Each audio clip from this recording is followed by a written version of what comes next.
दोस्तों, अगर मैं आपसे कहूँ कि हमारी पृथ्वी के अलावा सौर मंडल में और भी कई ऐसे ग्रह हैं जहाँ जीवन की संभावना बहुत ज्यादा है, तो क्या आप मेरी इस बात पर यकीन कर लेंगे?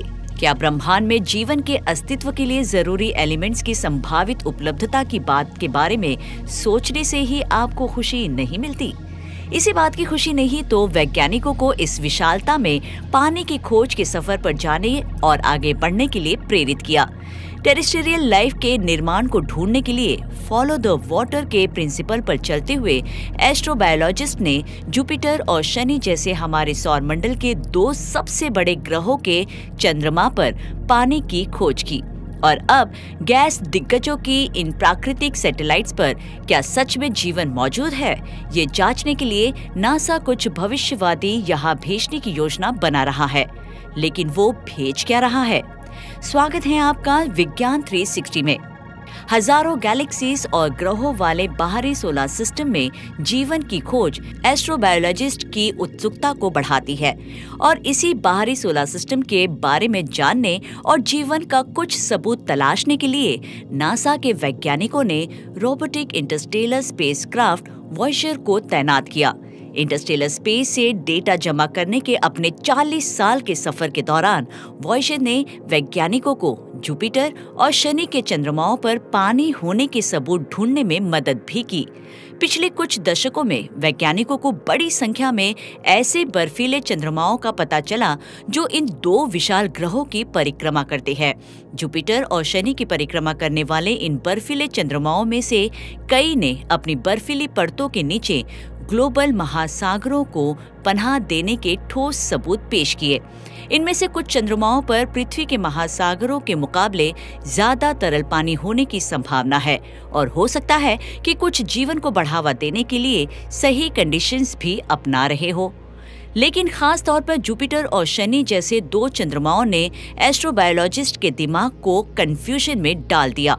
जुपिटर के चंद्रमा यूरोपा और शनि के चंद्रमा एनसेलेडस, इन दोनों ने मोटे जल बर्फ की परत के नीचे एक ग्लोबल सब सरफेस महासागर के सबूत दिखाए हैं। इस राज के खुलासे के बाद से वैज्ञानिकों के लिए अगला बड़ा कदम चंद्रमा को ढकने वाली मोटी पानी की बर्फ को काटने के तरीके को ढूंढना है। ऐसे में वैज्ञानिकों ने अब रोड मैप को छोटा कर दिया है और जीवन की तलाश में सब सरफेस समुद्रों का पता लगाने के लिए जुपिटर और शनि के इन नेचुरल सैटेलाइट्स पर वो रोबोट भेजने की तैयारी में है। ये ह्यूमनॉइड नहीं बल्कि एक क्रायोबोट होगा। क्रायोबोट एक सेल्फ कंटेन्ड सिलिंड्रिकल प्रोब है जो नीचे की बर्फ को पिघलाने के लिए गर्मी का इस्तेमाल करती है। इसके बाद पिघला हुआ पानी जमने से पहले प्रोब के चारों ओर बहता है। ये काम थर्मल ड्रिलिंग के रूप में जाना जाता है। इन प्रोब्स का इस्तेमाल आमतौर पर टेरेस्ट्रियल ग्लेशियर्स और आइस शीट की स्टडी करने के लिए किया जाता है। लेकिन यहाँ वैज्ञानिकों के सामने चुनौती इस तकनीक को एक ऐसे सिस्टम में बदलने की है जो ग्रहों की बर्फीली परतों को चीर सके। ये बर्फीले परतें ज्यादा ठंडी और मोटी होती है और इनमें धूल और नमक जैसी अशुद्धियां होती है।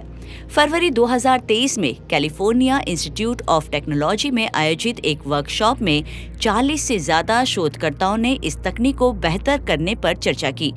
सोच विचार के बाद ये तय हुआ कि समुद्री दुनिया के केंद्र की खोज करने वाले क्रायोबोट को एक न्यूक्लियर पावर सिस्टम की जरूरत होगी जो गर्मी पैदा कर कई मील तक फैले बर्फ को पिघला सके और इसके लिए लगभग 10 किलोवाट एनर्जी के अनुमान वाले सिस्टम की जरूरत होगी।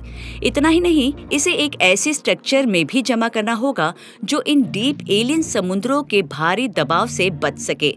खैर, यानी शनि और जुपिटर के चंद्रमाओं की कठोर बर्फीली सतहों को तोड़ने के लिए बहुत काम किया जाना अभी बाकी है।